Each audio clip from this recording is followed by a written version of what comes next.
What in the wide, wide world of sports is going on here? Blazing Saddles wasn't just a Western parody, it was a cultural earthquake that tore through Hollywood's comfort zones with dynamite. Behind the laughs, chaos brewed. Furious studio executives, near fistfights on set, and scenes so offensive for 1974 that censors nearly banned the film. What audiences never knew was how dangerously close Blazing Saddles came to never being released at all. Today, we're pulling back the curtain to reveal 20 dark secrets about Blazing Saddles that even die-hard fans don't know. From sabotage attempts to near breakdowns, from wild improvisations to deep cultural wounds. It's all here.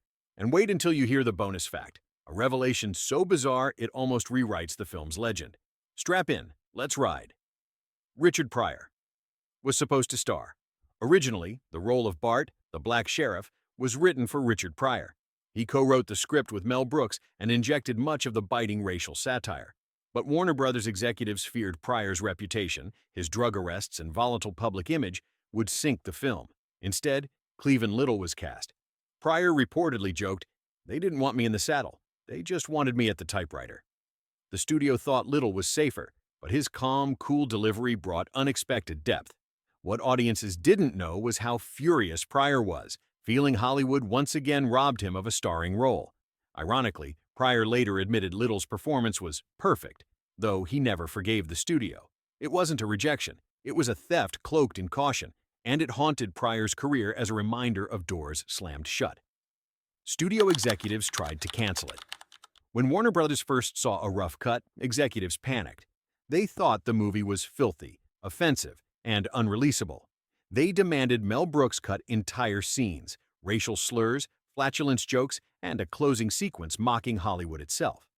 Brooks refused, telling them bluntly, "If you take out the N-words, you don't have a movie." Executives were ready to shelve the film permanently, but test screenings changed everything.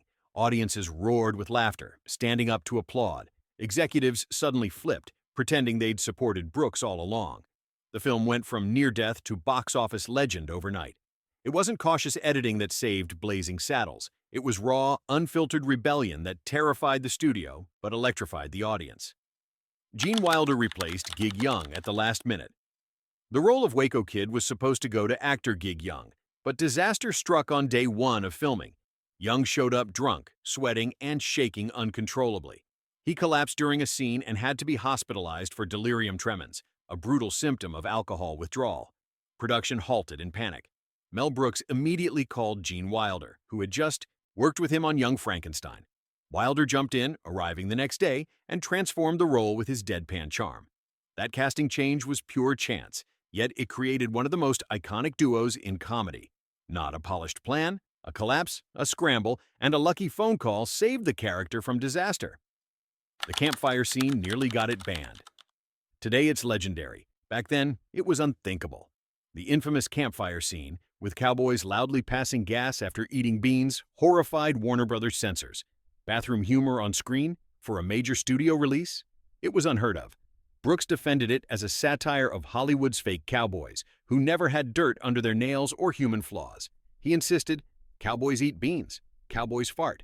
That's reality executives nearly cut it, fearing audiences would revolt. Instead, it became one of the most talked-about gags in cinema history. What audiences didn't know was how close it came to deletion, a flatulent rebellion against Hollywood gloss saved by Brooks's stubbornness. Racism on set was real.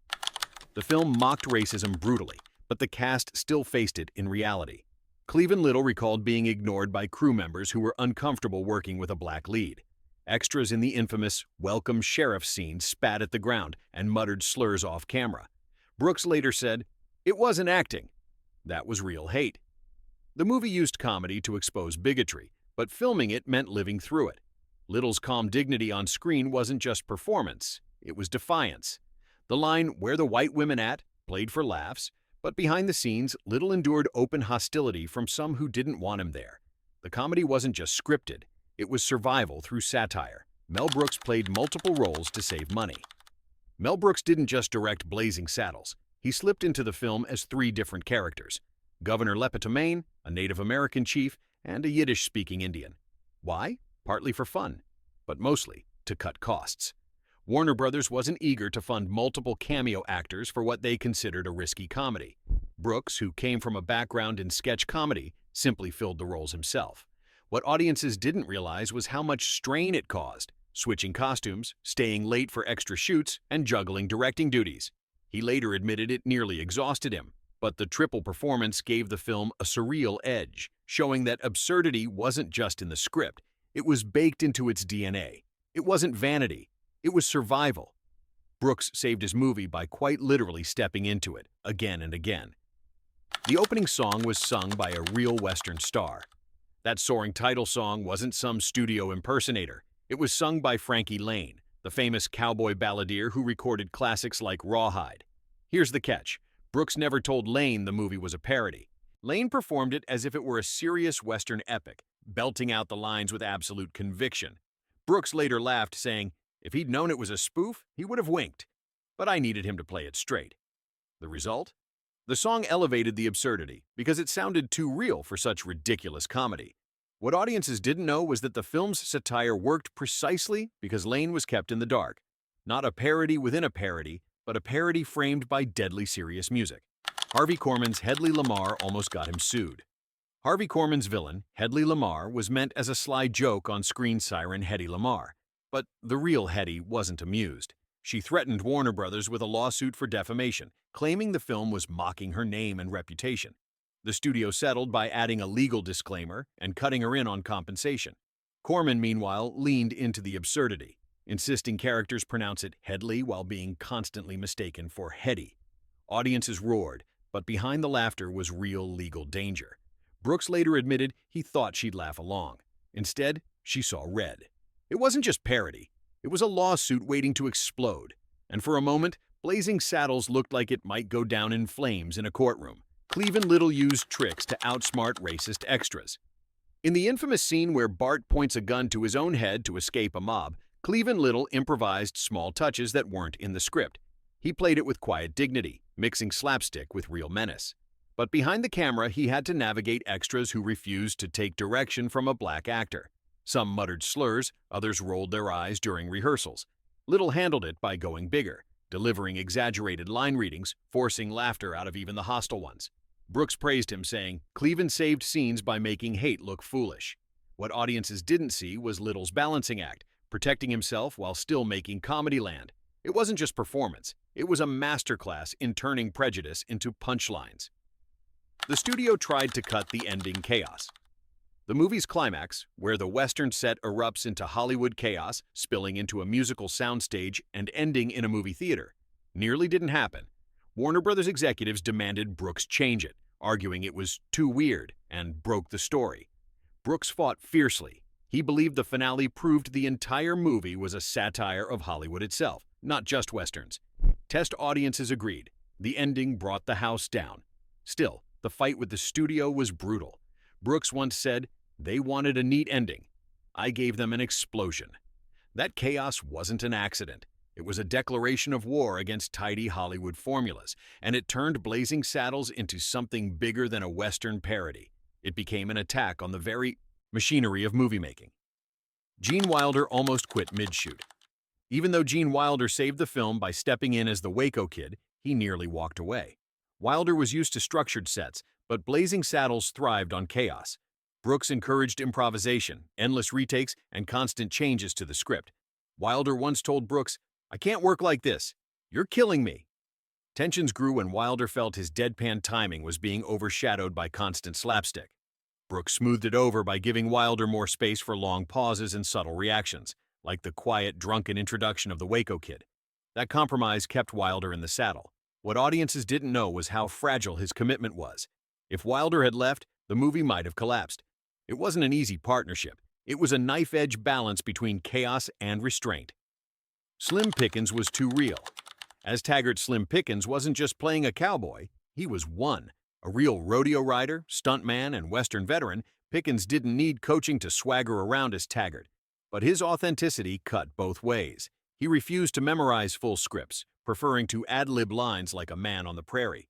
Brooks let him run wild, but Pickens sometimes derailed scenes by going too far off script. He also balked at certain racial jokes, warning Brooks, "Folks back home won't take kindly to this." Yet his blustering realism made the satire hit harder.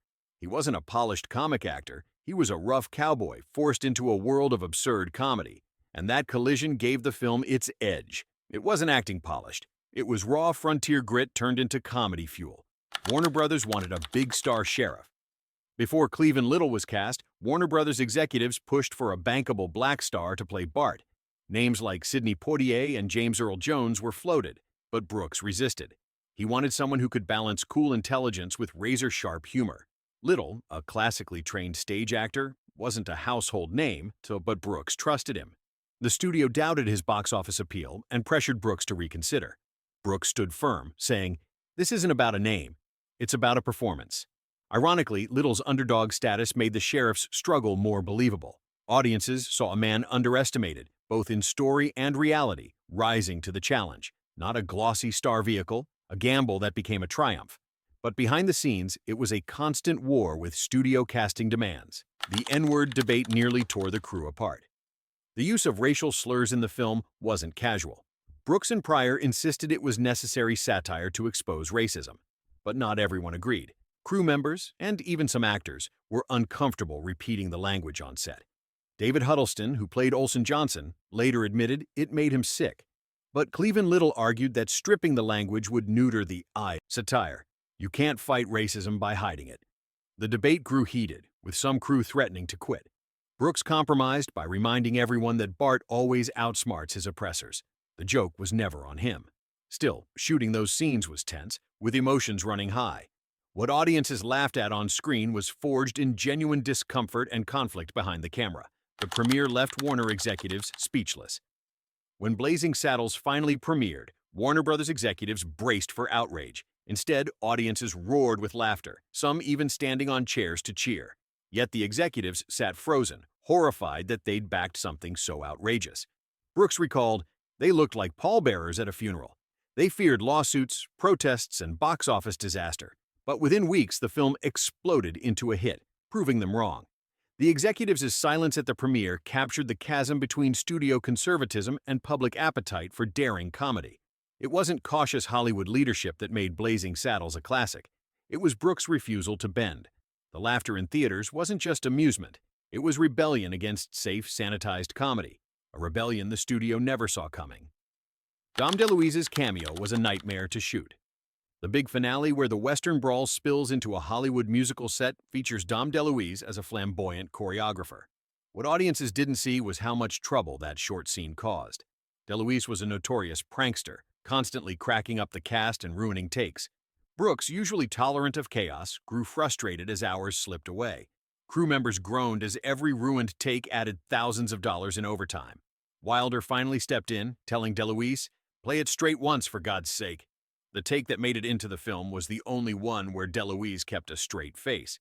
That sequence looks wild and free, but behind it was a battle to wrangle an uncontrollable comedian, not seamless comedy. Controlled anarchy at its most expensive.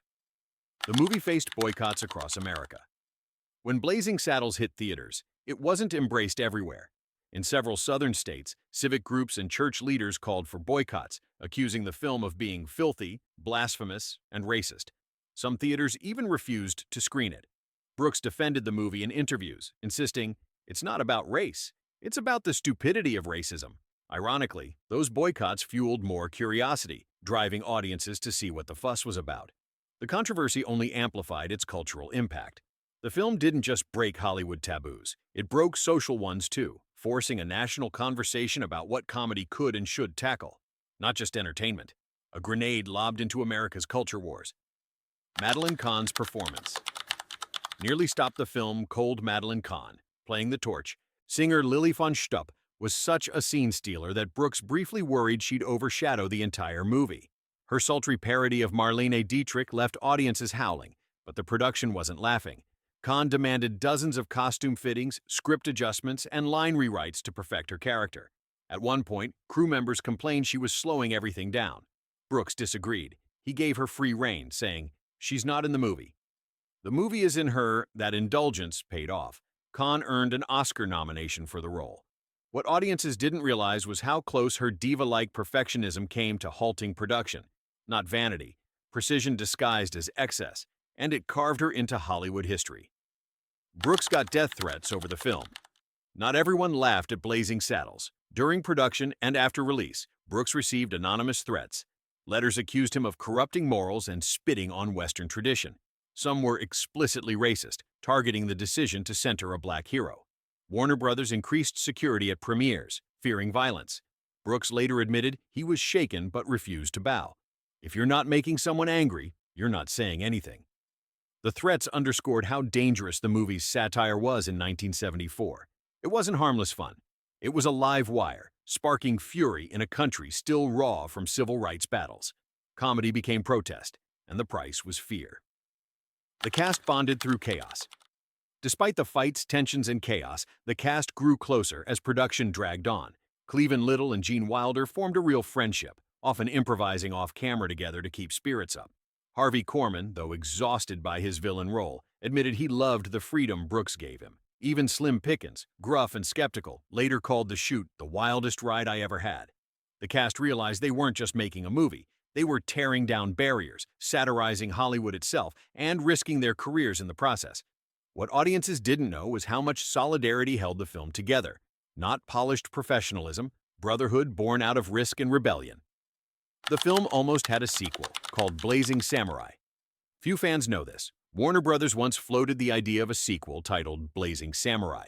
It would have transplanted the same satire into feudal Japan, with a samurai facing prejudice in a rigid society.